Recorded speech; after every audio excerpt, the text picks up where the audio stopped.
India Hindi, officially the Republic of India Hindi, is a country in South Asia.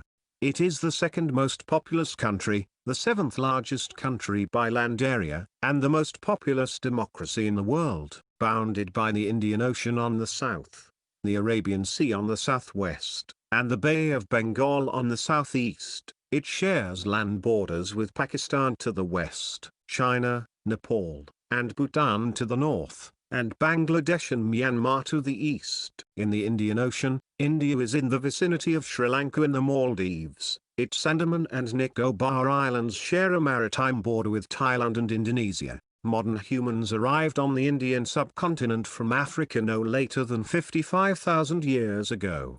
Their long occupation, initially in varying forms of isolation as hunter-gatherers, has made the region highly diverse, second only to Africa in human genetic diversity. Settled life emerged on the subcontinent in the western margins of the Indus River basin 9,000 years ago, evolving gradually into the Indus Valley civilization of the 3rd millennium BCE.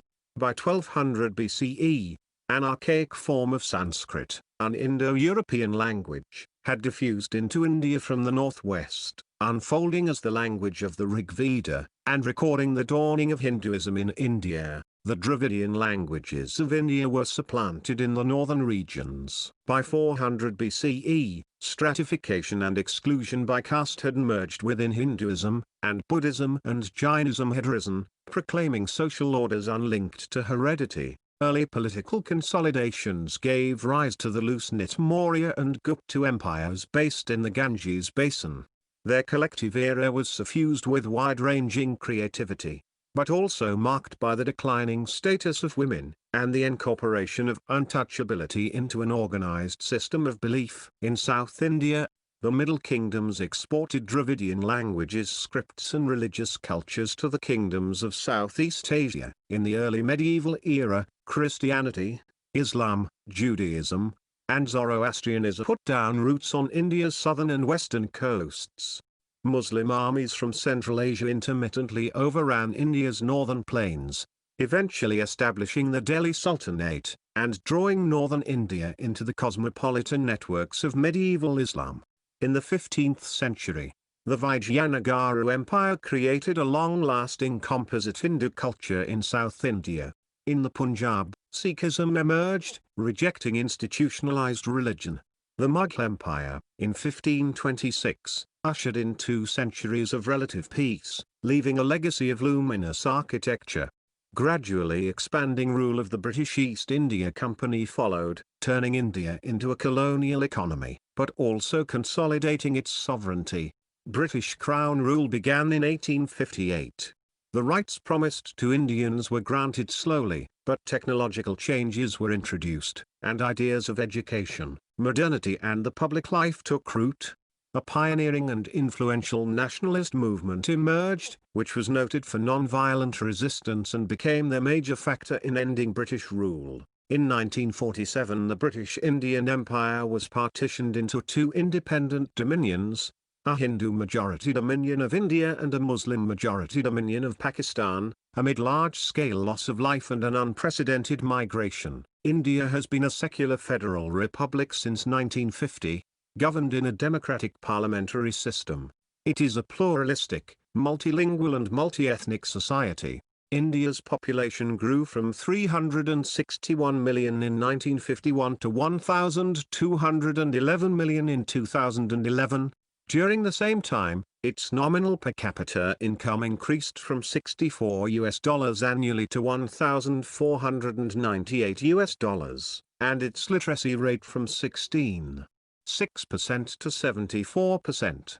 From being a comparatively destitute country in 1951, India has become a fast-growing major economy, a hub for information technology services, with an expanding middle class. It has a space program which includes several planned or completed extraterrestrial missions. Indian movies, music, and spiritual teachings play an increasing role in global culture.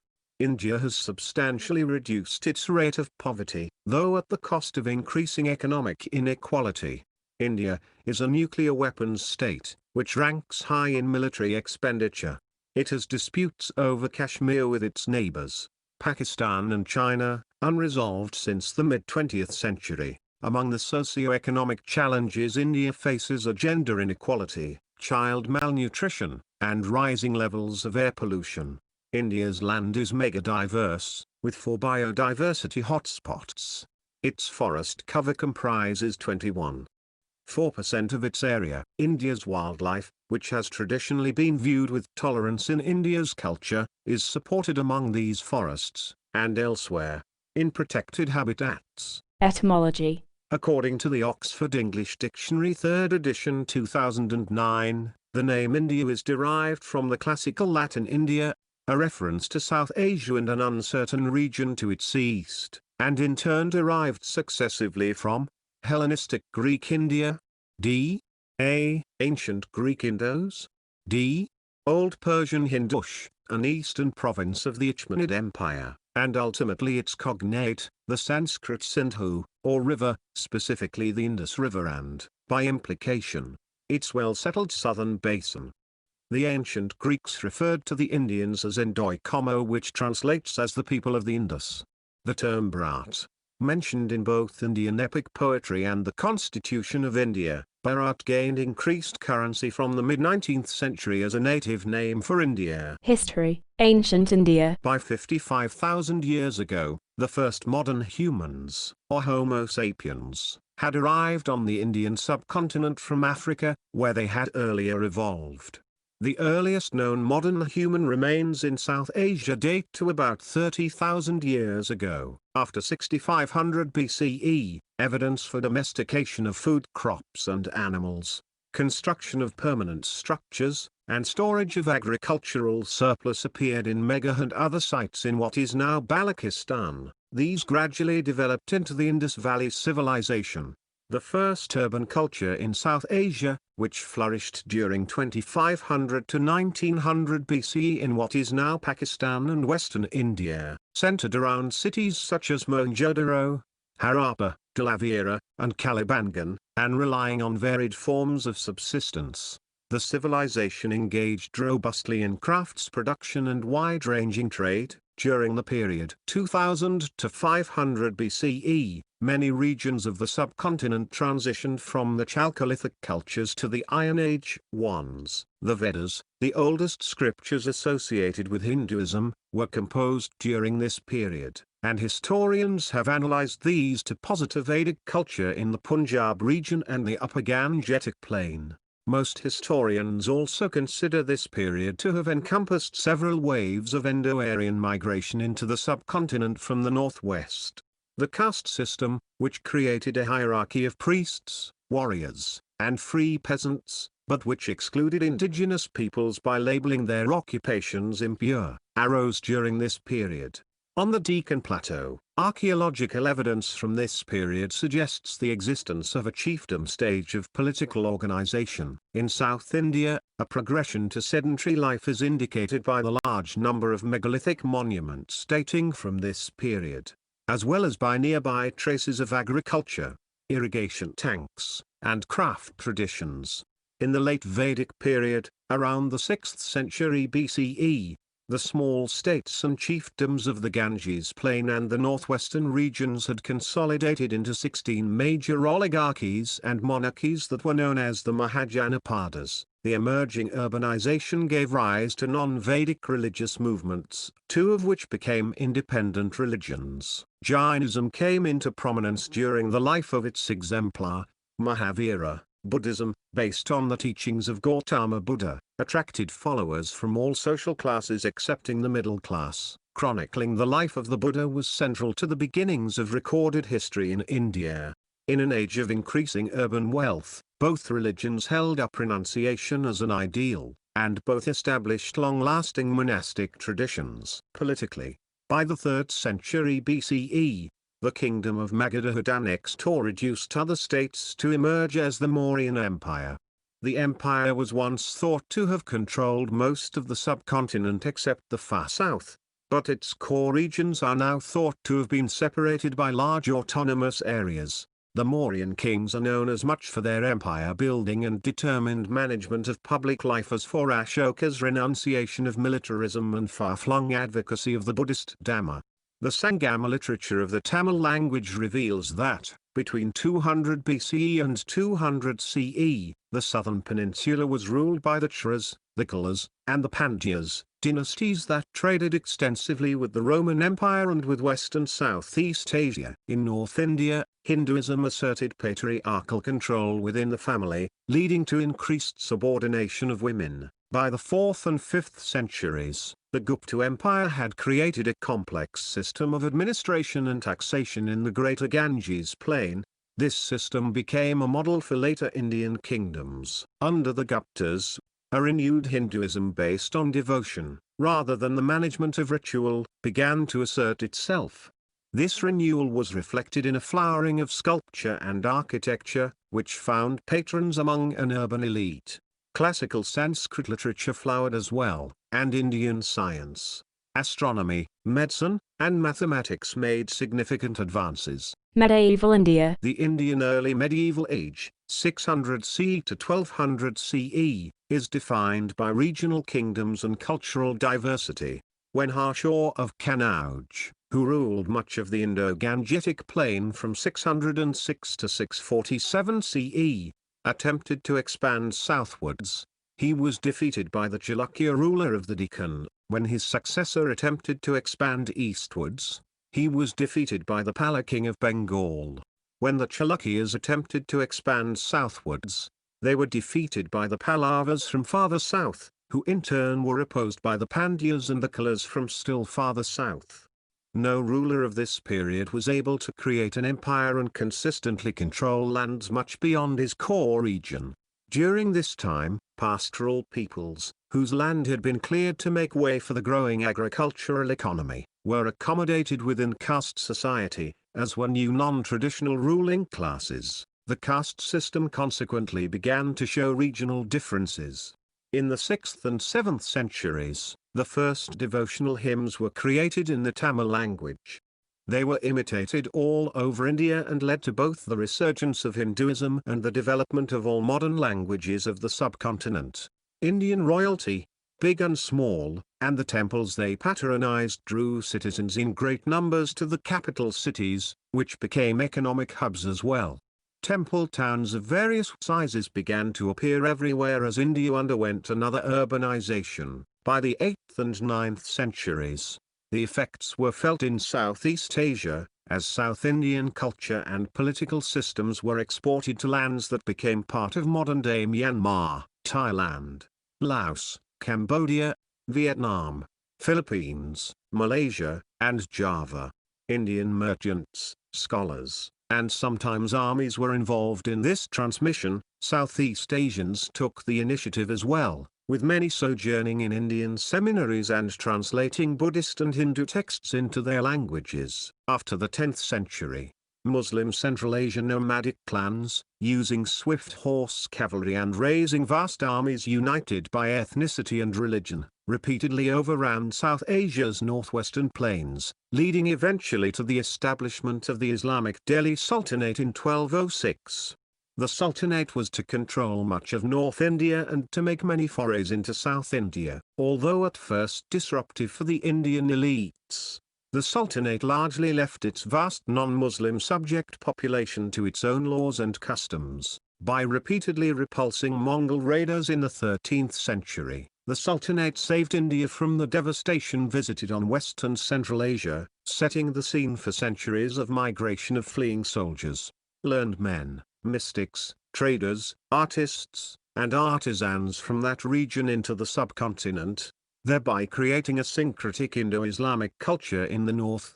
The Sultanate's raiding and weakening of the regional kingdoms of South India paved the way for the indigenous Vijayanagara Empire, embracing a strong Shaivite tradition and building upon the military technology of the Sultanate. The empire came to control much of peninsular India, and was to influence South Indian society for long afterwards. Early modern India. In the early 16th century, northern India, then under mainly Muslim rulers, fell again to the superior mobility and firepower of a new generation of Central Asian warriors. The resulting Mughal Empire did not stamp out the local societies it came to rule. Instead, it balanced and pacified them through new administrative practices and diverse and inclusive ruling elites, leading to more systematic, centralized, and uniform rule.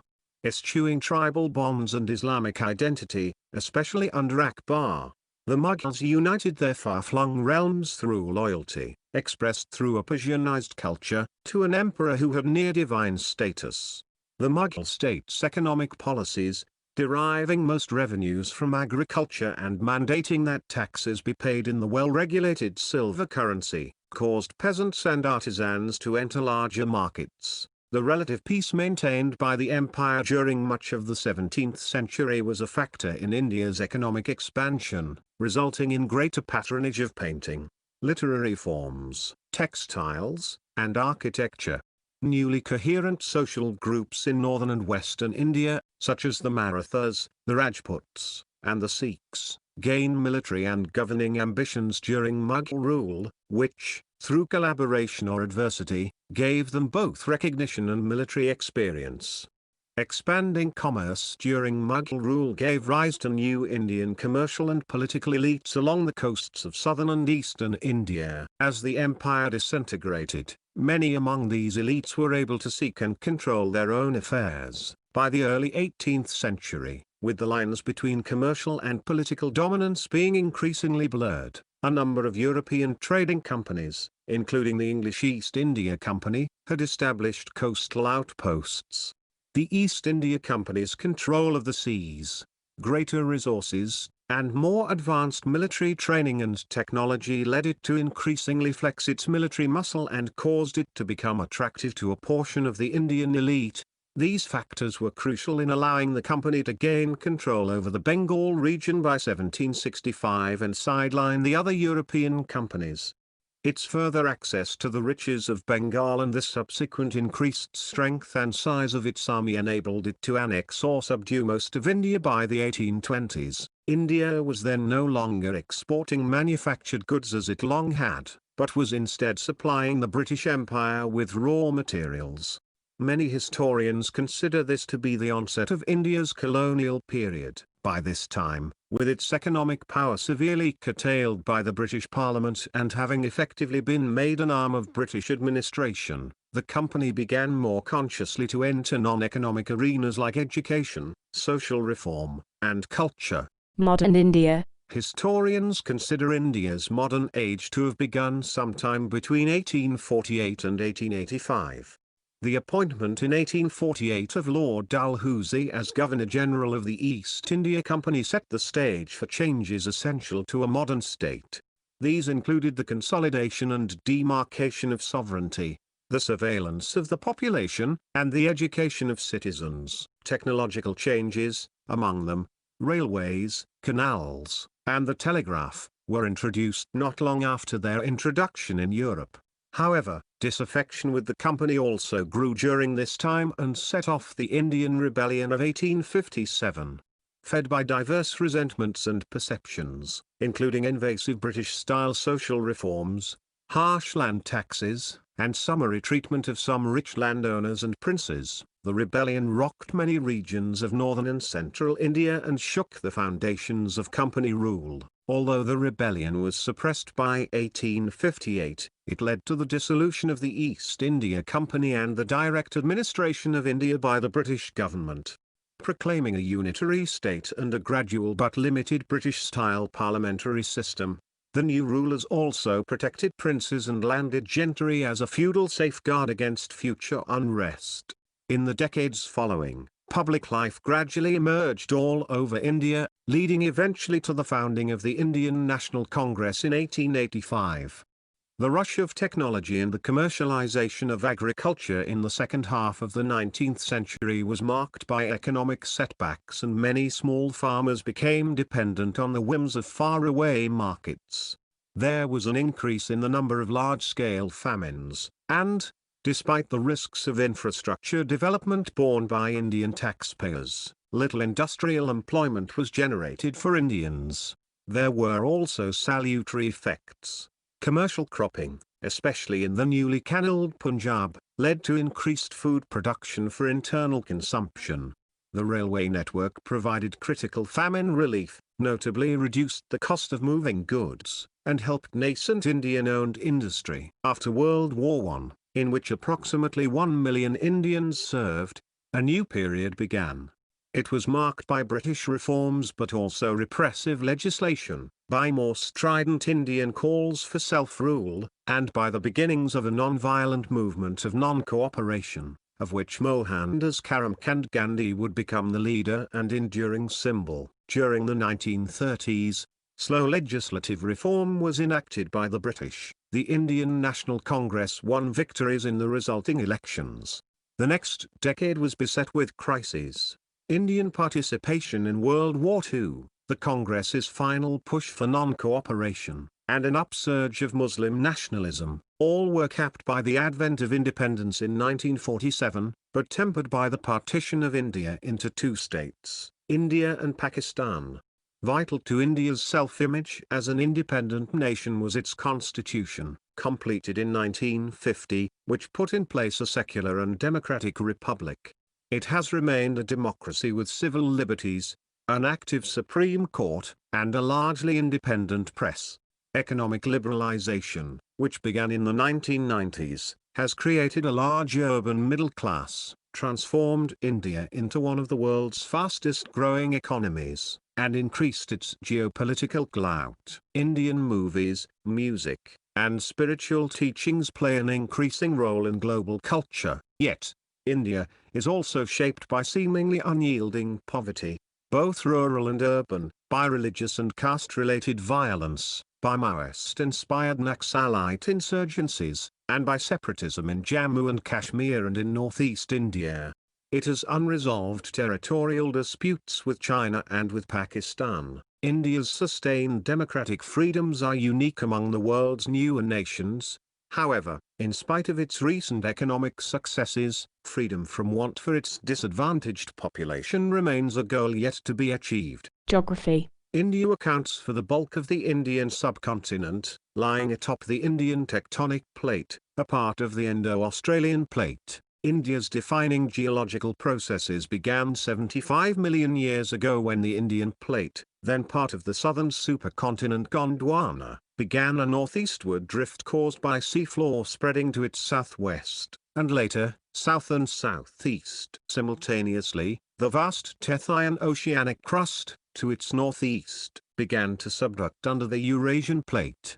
These dual processes, driven by convection in the Earth's mantle, both created the Indian Ocean and caused the Indian continental crust eventually to underthrust Eurasia and to uplift the Himalayas. Immediately south of the emerging Himalayas, plate movement created a vast trough that rapidly filled with river-borne sediment and now constitutes the Indo-Gangetic Plain. Cut off from the plain by the ancient Aravalli Range lies the Thar Desert. The original Indian plate survives as Peninsular India, the oldest and geologically most stable part of India. It extends as far north as the Satpura and Vindhya ranges in central India. These parallel chains run from the Arabian Sea coast in Gujarat in the west to the coal-rich Chota Nagpur Plateau in Jharkhand in the east. To the south, the remaining peninsular landmass, the Deccan Plateau, is flanked on the west and east by coastal ranges known as the Western and Eastern Ghats. The plateau contains the country's oldest rock formations, some over 1 billion years old. Constituted in such fashion, India lies to the north of the equator between 6 degrees 44 and 35 degrees 30 north latitude and 68 degrees 7 and 97 degrees 25 east longitude. India's coastline measures in length. Of this distance, belong to Peninsular India and to the Andaman, Nicobar, and Lakshadweep island chains. According to the Indian Naval Hydrographic Charts, the mainland coastline consists of the following: 43% sandy beaches, 11% rocky shores, including cliffs, and 46% mudflats or marshy shores. Major Himalayan origin rivers that substantially flow through India include the Ganges and the Brahmaputra, both of which drain into the Bay of Bengal. Important tributaries of the Ganges include the Yamuna and the Kosi, the latter's extremely low gradient, caused by long-term silt deposition, leads to severe floods and course changes. Major peninsular rivers, whose steeper gradients prevent their waters from flooding, include the Godavari, the Mahanadi, the Kaveri, and the Krishna, which also drain into the Bay of Bengal, and the Narmada and the Tapti, which drain into the Arabian Sea. Coastal features include the marshy Rann of Kutch of western India and the alluvial Sundarbans Delta of eastern India. The latter is shared with Bangladesh. India has two archipelagos: the Lakshadweep, coral atolls off India's southwestern coast, and the Andaman and Nicobar Islands, a volcanic chain in the Andaman Sea. The Indian climate is strongly influenced by the Himalayas and the Thar Desert, both of which drive the economically and culturally pivotal summer and winter monsoons.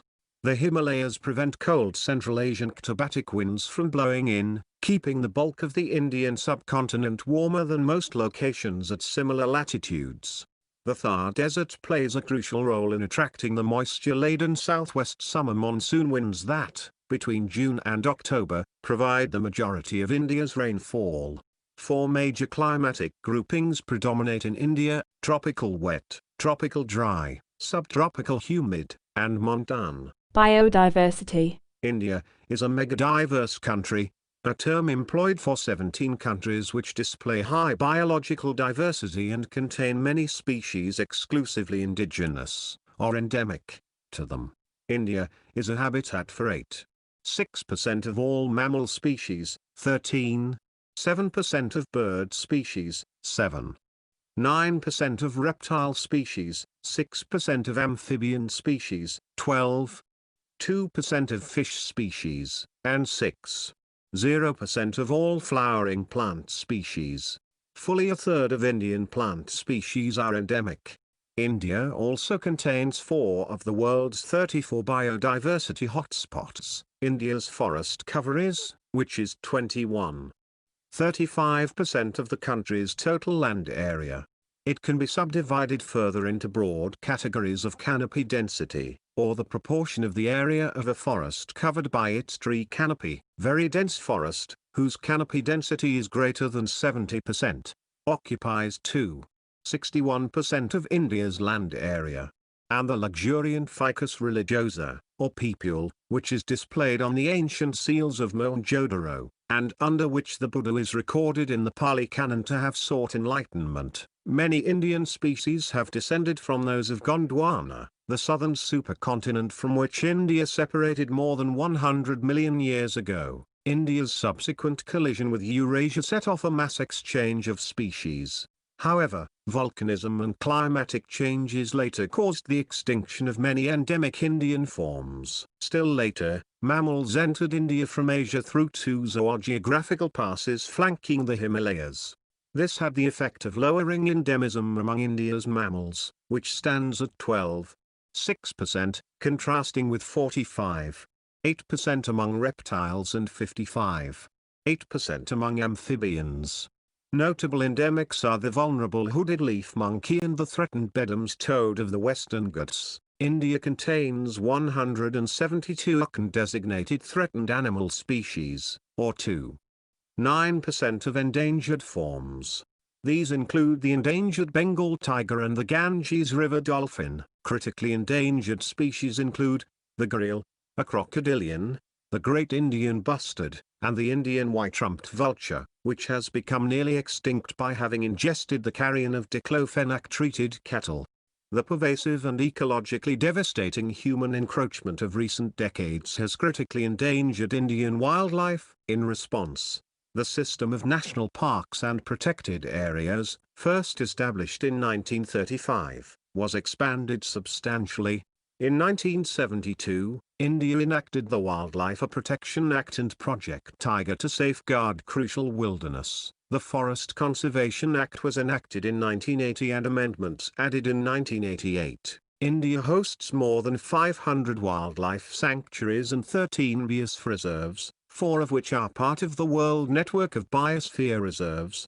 25 wetlands are registered under the Ramsar Convention. Politics and government. Politics. India is the world's most populous democracy. A parliamentary republic with a multi-party system. It has 8 recognized national parties, including the Indian National Congress and the Bharatiya Janata Party (BJP), and more than 40 regional parties. The Congress is considered centre-left in Indian political culture, and the BJP right-wing. For most of the period between 1950, when India first became a republic, and the late 1980s, the Congress held a majority in the parliament. Since then, however, it has increasingly shared the political stage with the BJP, as well as with powerful regional parties which have often forced the creation of multi-party coalition governments at the centre. In the Republic of India's first 3 general elections, in 1951, 1957, and 1962, the Jawaharlal Nehru-led Congress won easy victories. On Nehru's death in 1964, Lal Bahadur Shastri briefly became Prime Minister. He was succeeded, after his own unexpected death in 1966, by Nehru's daughter Indira Gandhi, who went on to lead the Congress to election victories in 1967 and 1971. Following public discontent with the state of emergency she declared in 1975, the Congress was voted out of power in 1977. The then new Janata Party, which had opposed the emergency, was voted in. Its government lasted just over 2 years. Voted back into power in 1980, the Congress saw a change in leadership in 1984, when Indira Gandhi was assassinated. She was succeeded by her son Rajiv Gandhi, who won an easy victory in the general elections later that year. The Congress was voted out again in 1989 when a National Front coalition, led by the newly formed Janata Dal in alliance with the Left Front, won the elections. That government too proved relatively short-lived, lasting just under 2 years. Elections were held again in 1991.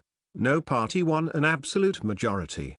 The Congress, as the largest single party, was able to form a minority government led by P.V. Narasimha Rao. A 2-year period of political turmoil followed the general election of 1996. Several short-lived alliances shared power at the center. The BJP formed a government briefly in 1996. It was followed by 2 comparatively long-lasting United Front coalitions, which depended on external support. In 1998, the BJP was able to form a successful coalition, the National Democratic Alliance (NDA), led by Atal Bihari Vajpayee. The NDA became the first non-Congress coalition government to complete a 5-year term. Again in the 2004 Indian general elections, no party won an absolute majority, but the Congress emerged as the largest single party, forming another successful coalition, the United Progressive Alliance (UPA). It had the support of left-leaning parties and MPs who opposed the BJP. The UPA returned to power in the 2009 general election with increased numbers, and it no longer required external support from India's communist parties.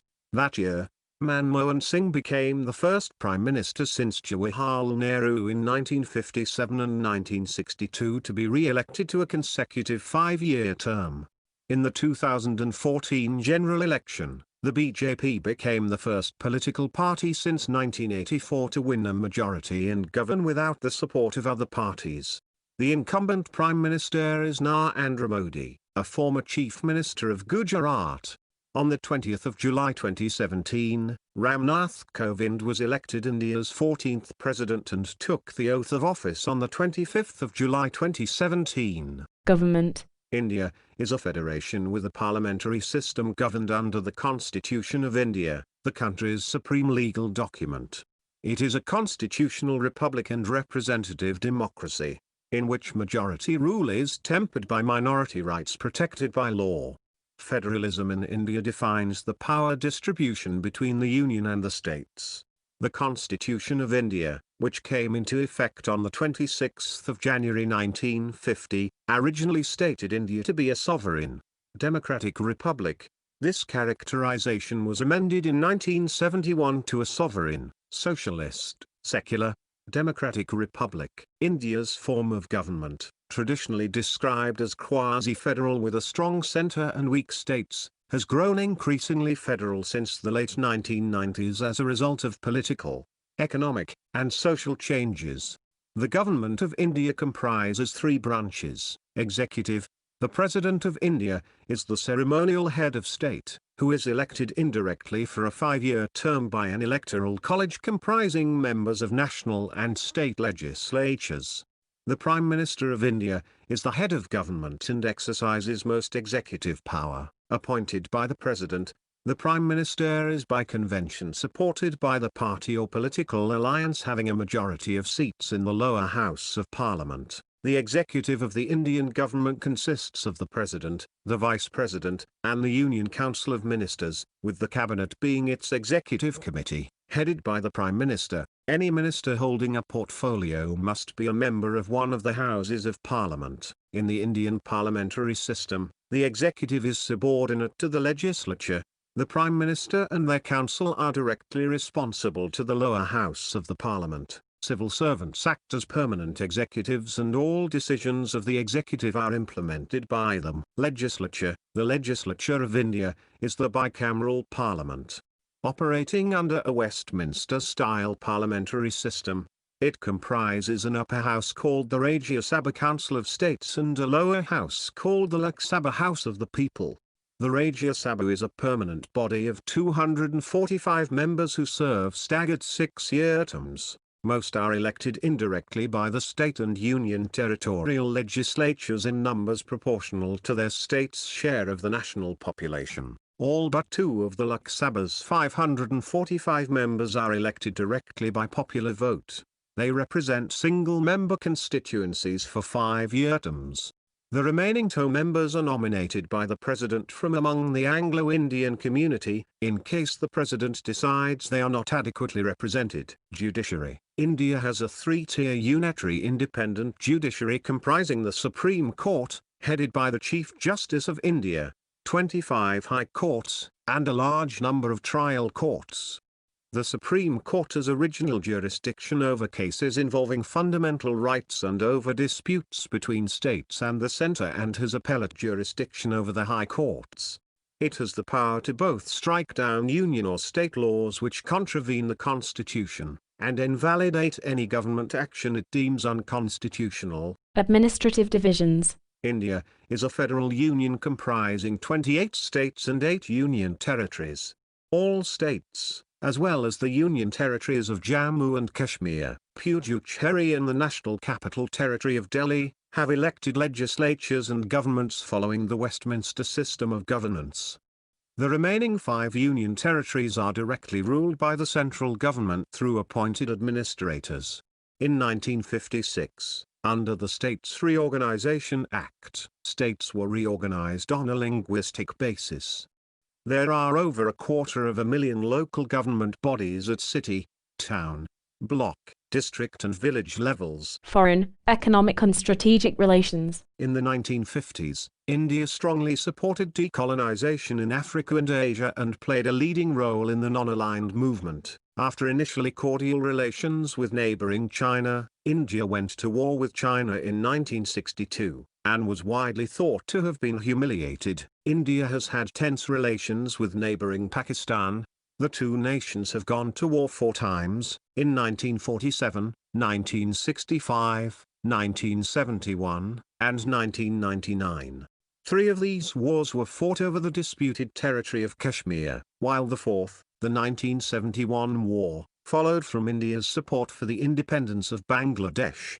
In the late 1980s, the Indian military twice intervened abroad at the invitation of the host country, a peacekeeping operation in Sri Lanka between 1987 and 1990, and an armed intervention to prevent a 1988 coup d'état attempt in the Maldives. After the 1965 war with Pakistan, India began to pursue close military and economic ties with the Soviet Union. By the late 1960s, the Soviet Union was its largest arms supplier. Aside from ongoing its special relationship with Russia, India has wide-ranging defense relations with Israel and France. In recent years, it has played key roles in the South Asian Association for Regional Cooperation and the World Trade Organization. The nation has provided 100,000 military and police personnel to serve in 35 UN peacekeeping operations across 4 continents. It participates in the East Asia Summit, the G8+5, and other multilateral forums. India has close economic ties with South America, Asia, and Africa.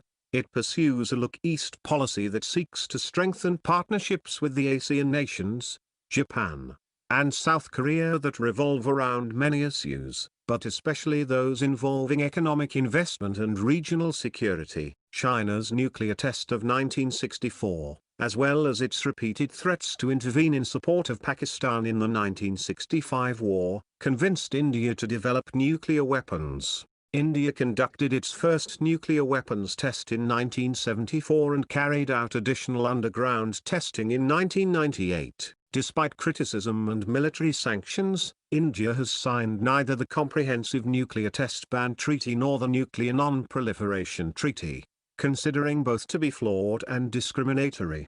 India maintains a no-first-use nuclear policy and is developing a nuclear triad capability as a part of its minimum credible deterrence doctrine. It is developing a ballistic missile defense shield and a 5th-generation fighter jet. Other indigenous military projects involve the design and implementation of Vikrant-class aircraft carriers and Arihant-class nuclear submarines. Since the end of the Cold War, India has increased its economic, strategic, and military cooperation with the United States and the European Union. In 2008, a civilian nuclear agreement was signed between India and the United States. Although India possessed nuclear weapons at the time and was not a party to the Nuclear Non-Proliferation Treaty, it received waivers from the International Atomic Energy Agency and the Nuclear Suppliers Group, ending earlier restrictions on India's nuclear technology and commerce. As a consequence, India became the 6th de facto nuclear weapons state. India subsequently signed cooperation agreements involving civilian nuclear energy with Russia, France, the United Kingdom, and Canada. The President of India is the supreme commander of the nation's armed forces, with 395 million active troops. They compose the world's second-largest military. It comprises the Indian Army, the Indian Navy, the Indian Air Force, and the Indian Coast Guard. The official Indian defense budget for 2011 was $36.03 billion, or 1.83% of GDP. For the fiscal year spanning 2012 to 2013, $44 billion was budgeted, according to a 2008 Stockholm International Peace Research Institute SIPRI report. India's annual military expenditure in terms of purchasing power stood at $72.7 billion. In 2011, the annual defense budget increased by 11.6%, although this does not include funds that reach the military through other branches of government. India is the world's largest arms importer. Between 2007 and 2011, it accounted for 10% of funds spent on international arms purchases. Much of the military expenditure was focused on defense against Pakistan and countering growing Chinese influence in the Indian Ocean. In May 2017, the Indian Space Research Organization launched the South Asia satellite, a gift from India to its neighboring SAARC countries. In October 2018, India signed a $43 billion over $400 billion agreement with Russia to procure four S-400 Triumph surface-to-air missile defense systems, Russia's most advanced long-range missile defense system. Economy. According to the International Monetary Fund (IMF), the Indian economy in 2019 was nominally worth $2.9 trillion. It is the fifth largest economy by market exchange rates, and is around $11 trillion. The third largest by purchasing power parity, or PPP. Major agricultural products include rice, wheat, oilseed, cotton, jute, tea, sugar cane, and potatoes.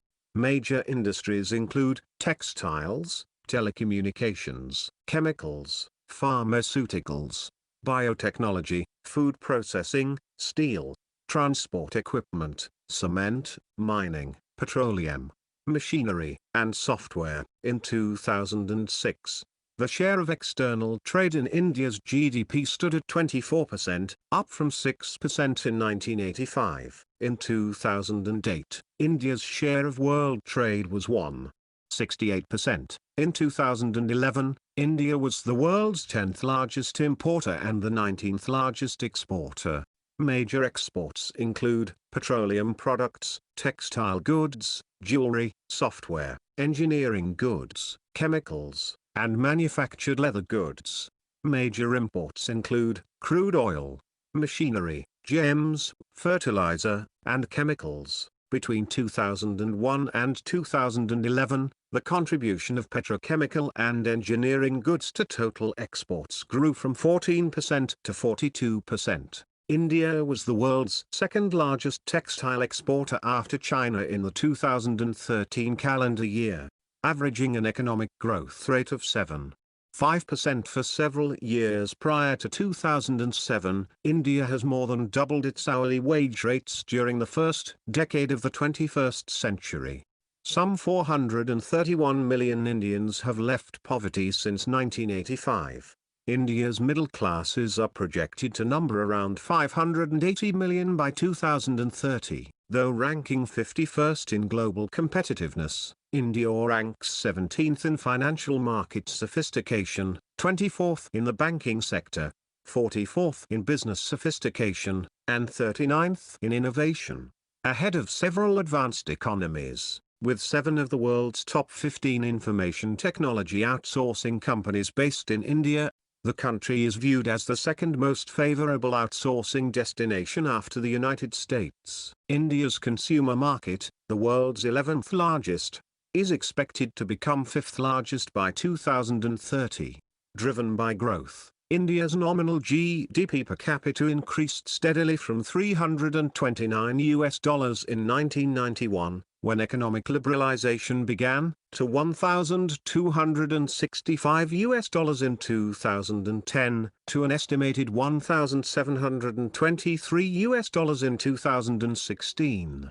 It is expected to grow to $2,358 by 2020. According to the Worldwide Cost of Living Report 2017 released by the Economist Intelligence Unit, which was created by comparing more than 400 individual prices across 160 products and services, 4 of the cheapest cities were in India: Bangalore 3rd, Mumbai 5th, Chennai 5th and New Delhi 8th. Industries. India's telecommunication industry, the world's fastest growing, added 227 million subscribers during the period 2010 to 2011, and after the third quarter of 2017, India surpassed the US to become the second largest smartphone market in the world after China. The Indian automotive industry, the world's second fastest growing, increased domestic sales by 26% during 2009 to 2010, and exports by 36% during 2008 to 2009. India's capacity to generate electrical power is 300 gigawatts, of which 42 gigawatts is renewable. At the end of 2011, the Indian IT industry employed 2.8 million professionals, generated revenues close to $100 billion equaling 7.5% of Indian GDP, and contributed 26% of India's merchandise exports. The pharmaceutical industry in India is among the significant emerging markets for the global pharmaceutical industry. The Indian pharmaceutical market is expected to reach $48.5 billion by 2020. India's R&D spending constitutes 60% of the biopharmaceutical industry. India is among the top 12 biotech destinations in the world. The Indian biotech industry grew by 15.1% in 2012 to 2013, increasing its revenues from 204.4 billion Indian rupees to 235.24 billion US dollars. 94 billion at June 2013 exchange rates. Socio-economic challenges. Despite economic growth during recent decades, India continues to face socio-economic challenges. In 2006, India contained the largest number of people living below the World Bank's international poverty line of $1.25 per day. The proportion decreased from 60% in 1981 to 42% in 2005. Under the World Bank's later revised poverty line, it was 21% in 2011. 37% of India's children under the age of 5 are underweight, according to a Food and Agriculture Organization report in 2015. 15% of the population is undernourished. The midday meal scheme attempts to lower these rates. According to a 2016 Walk Free Foundation report, there were an estimated 18.3 million people in India, or 1.4% of the population, living in the forms of modern slavery, such as bonded labor, child labor, human trafficking, and forced begging, among others. According to the 2011 census, there were 10.1 million child laborers in the country, a decline of 2.6 million from 12.6 million in 2001. Since 1991, economic inequality between India's states has consistently grown. The per capita net state domestic product of the richest states in 2007 was 3.2 times that of the poorest. Corruption in India is perceived to have decreased. According to the Corruption Perceptions Index, India ranked 78th out of 180 countries in 2018 with a score of 41 out of 100, an improvement from 85th in 2014. Demographics, languages, and religion. With 1,210,193,422 residents reported in the 2011 Provisional Census Report, India is the world's second most populous country. Its population grew by 17.64% from 2001 to 2011, compared to 21.54% growth in the previous decade 1991 to 2001.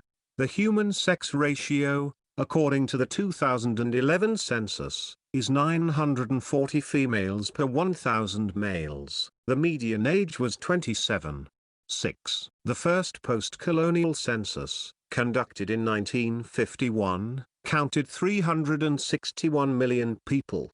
Medical advances made in the last 50 years as well as increased agricultural productivity brought about by the Green Revolution have caused India's population to grow rapidly. The average life expectancy in India is at 68 years, 69. 6 years for women, 67. 3 years for men. There are around 50 physicians per 100,000 Indians. Migration from rural to urban areas has been an important dynamic in India's recent history. The number of people living in urban areas grew by 31.2% between 1991 and 2001. Yet, in 2001, over 70% still lived in rural areas. The level of urbanization increased further from 27. 81% in the 2001 census to 16% in the 2011 census. The slowing down of the overall population growth rate was due to the sharp decline in the growth rate in rural areas since 1991, according to the 2011 census.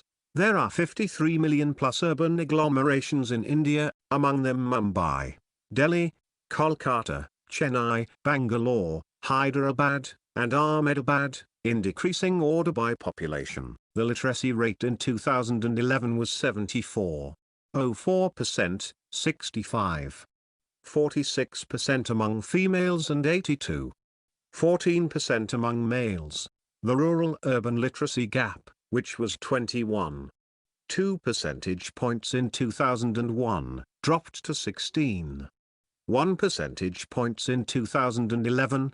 The improvement in the rural literacy rate is twice that of urban areas. Kerala is the most literate state with 93.91% literacy, while Bihar the least with 63.82%. India is home to two major language families, Indo-Aryan spoken by about 74% of the population and Dravidian spoken by 24% of the population. Other languages spoken in India come from the Austroasiatic and Sino-Tibetan language families. India has no national language. Hindi, with the largest number of speakers, is the official language of the government. English is used extensively in business and administration and has the status of a subsidiary official language. It is important in education, especially as a medium of higher education. Each state and union territory has one or more official languages, and the Constitution recognizes in particular 22 scheduled languages. The 2011 census reported the religion in India with the largest number of followers was Hinduism 79.80% of the population, followed by Islam 14.23%, the remaining were Christianity 2.30%, Sikhism 1.72%, Buddhism 0.70%, Jainism 0.36% and others 0.9%. India has the world's largest Hindu, Sikh, Jain, Zoroastrian, and Baha'i populations, and has the third largest Muslim population, the largest for a non-Muslim majority country. Culture. Indian cultural history spans more than 4,500 years. During the Vedic period, the foundations of Hindu philosophy, mythology, theology and literature were laid, and many beliefs and practices which still exist today, such as Dharma, Karma, Yoga, and Moksha, were established. India is notable for its religious diversity, with Hinduism, Buddhism, Sikhism, Islam, Christianity, and Jainism among the nation's major religions.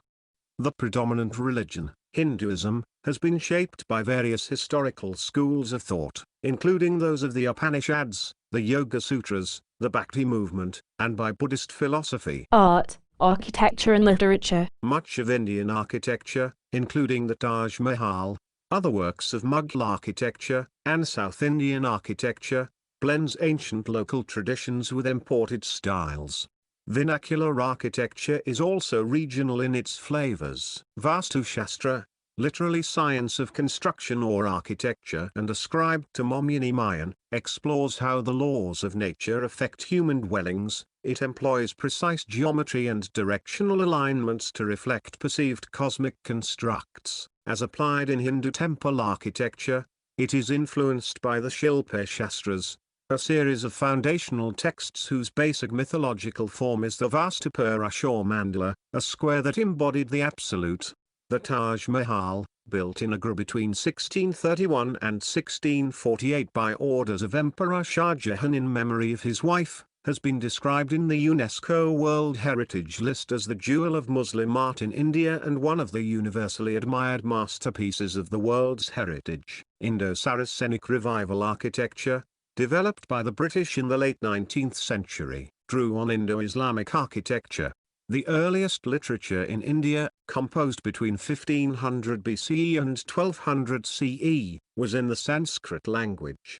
Major works of Sanskrit literature include the Rig Veda circa 1500 BCE to 1200 BCE, The epics, Mahabharata circa 400 BCE to 400 CE and the Ramayana circa 300 BCE and later, Abhijnana Sakuntalam, the recognition of Sakuntala, and other dramas of Kalidasa circa 5th century CE and Mahakavya poetry. In Tamil literature, the Sangama literature circa 600 BCE to 300 BCE consisting of 2,381 poems, composed by 473 poets, is the earliest work. From the 14th to the 18th centuries, India's literary traditions went through a period of drastic change because of the emergence of devotional poets like Kabir, Tulsidas, and Guru Nanak.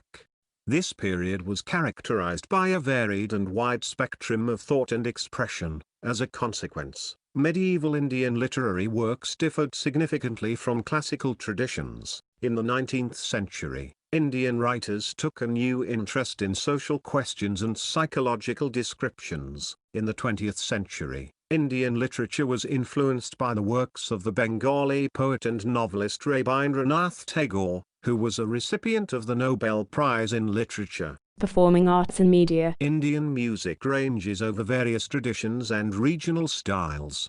Classical music encompasses two genres and their various folk offshoots: the northern Hindustani and southern Carnatic schools. Regionalized popular forms include filmy and folk music. The syncretic tradition of the Bauls is a well-known form of the latter. Indian dance also features diverse folk and classical forms. Among the better-known folk dances are the Bhangra of Punjab, the Bayu of Assam, the Jhumar and Kev Jharkhand, Odisha, and West Bengal, Garba and Dandiyu of Gujarat, Ghumar of Rajasthan, and the Lavani of Maharashtra. 8 dance forms, many with narrative forms and mythological elements, have been accorded classical dance status by India's National Academy of Music, Dance, and Drama. These are Bharatanatyam of the state of Tamil Nadu, Kathak of Uttar Pradesh, Kathakali and Mohiniyattam of Kerala, Kakipudi of Andhra Pradesh, Manipuri of Manipur, Odissi of Odisha, and the Satraya of Assam.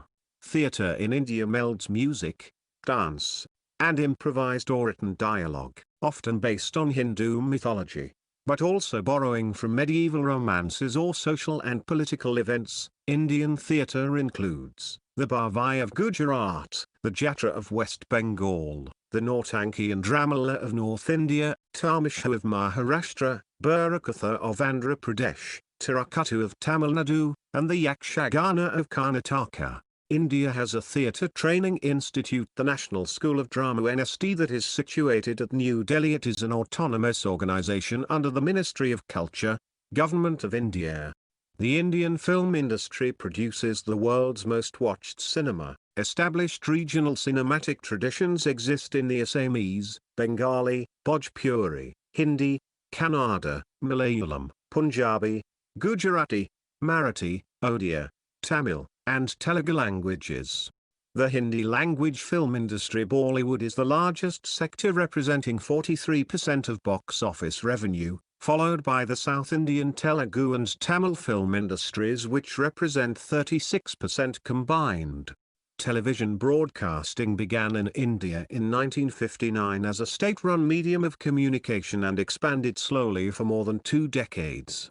The state monopoly on television broadcast ended in the 1990s. Since then, satellite channels have increasingly shaped the popular culture of Indian society.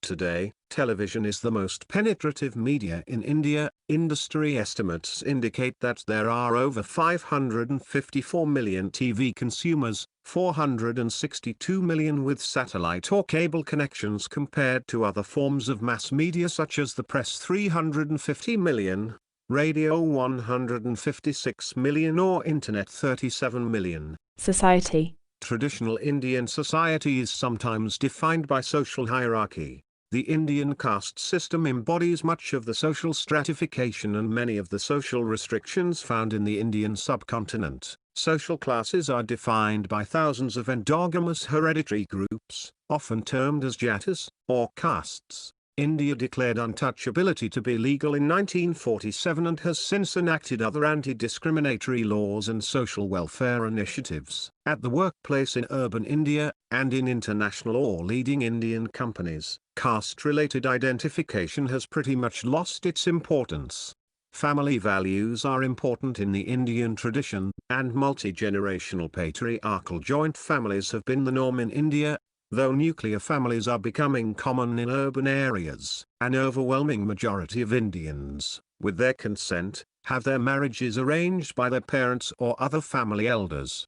Marriage is thought to be for life, and the divorce rate is extremely low, with less than 1 in 1,000 marriages ending in divorce. Child marriages are common, especially in rural areas. Many women wed before reaching 18, which is their legal marriageable age. Female infanticide in India, and lately female feticide, have created skewed gender ratios. The number of missing women in the country quadrupled from 15 million to 63 million in the 50-year period ending in 2014, faster than the population growth during the same period, and constituting 20% of India's female electorate. According to an Indian government study, an additional 21 million girls are unwanted and do not receive adequate care. Despite a government ban on sex-selective feticide, the practice remains commonplace in India, the result of a preference for boys in a patriarchal society. The payment of dowry, although illegal, remains widespread across class lines. Deaths resulting from dowry, mostly from bride burning, are on the rise. Despite stringent anti-dowry laws, many Indian festivals are religious in origin. The best known include Diwali, Ganesh Chaturthi, Thai Pongal, Holi, Durga Puja, Eid al-Fitr, Bakrid, Christmas, and Vaisakhi.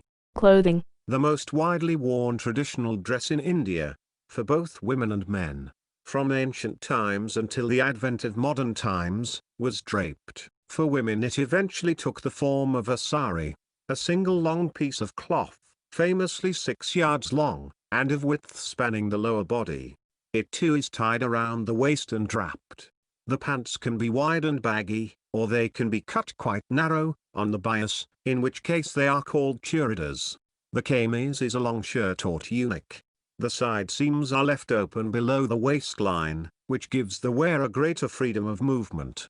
The kameez is usually cut straight and flat. Older kameez use traditional cuts. Modern kameez are more likely to have European-inspired satin sleeves. The kameez may have a European-style collar, a mandarin collar, or it may be collarless. In the latter case, its design as a women's garment is similar to a kutta. At first worn by Muslim women, the use of shalwar kameez gradually spread, making them a regional style, especially in the Punjab region. A kutta, which traces its roots to Central Asian nomadic tunics, has evolved stylistically in India as a garment for everyday wear as well as for formal occasions. It is traditionally made of cotton or silk. It is worn plain or with embroidered decoration, such as chikan, and it can be loose or tight in the torso, typically falling either just above or somewhere below the wearer's knees.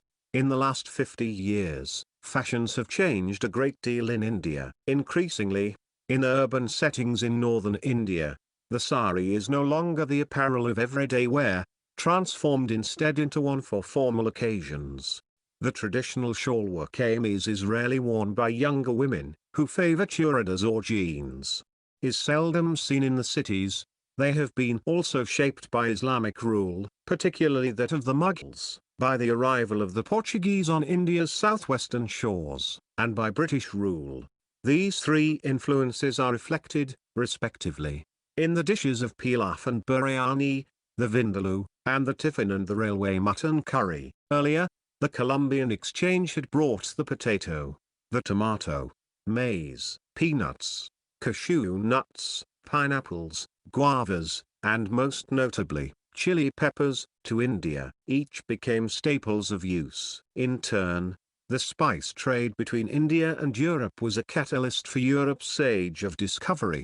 The cereals grown in India, their choice, times, and regions of planting, corresponds strongly to the timing of India's monsoons, and the variation across regions in their associated rainfall. In general, the broad division of cereal zones in India, as determined by their dependence on rain, was firmly in place before the arrival of artificial irrigation. The latter includes lentils, pulses and vegetables spiced commonly with ginger and garlic, but also more discerningly with a combination of spices that may include coriander, cumin, turmeric, cinnamon, cardamom and others as informed by culinary conventions. The appearance of ahimsa, or the avoidance of violence toward all forms of life in many religious orders early in Indian history, especially Upanishadic Hinduism, Buddhism, and Jainism, is thought to have been a notable factor in the prevalence of vegetarianism among a segment of India's Hindu population, especially in southern India, Gujarat, and the Hindi-speaking belt of north-central India, as well as among Jains, and contributes to the low proportional consumption of meat to overall diet in India. In the last millennium, the most significant import of cooking techniques into India occurred during the Mughal Empire. The cultivation of rice had spread much earlier from India to Central and West Asia.